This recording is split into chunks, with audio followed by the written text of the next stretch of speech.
17 Agustus tahun 45, puncaknya revolusi sakti, hancurkan rantai penjajahan bangsa, berjuang lanjutkan Indonesia merdeka.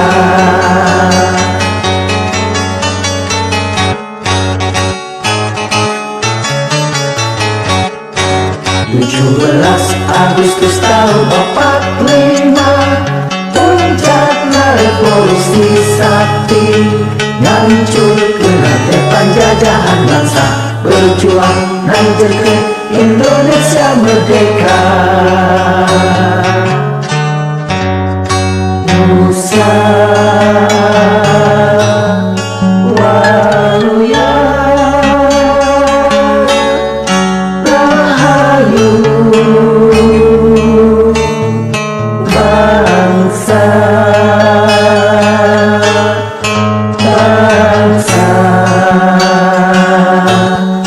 Waradi wibawa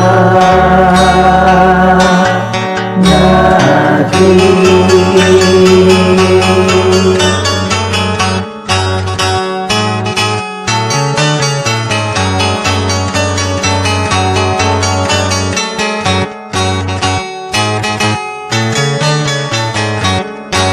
17 Agustus tahun 45, puncaknya revolusi sakti, hancurkan rantai penjajahan bangsa, berjuang lanjutkan Indonesia merdeka.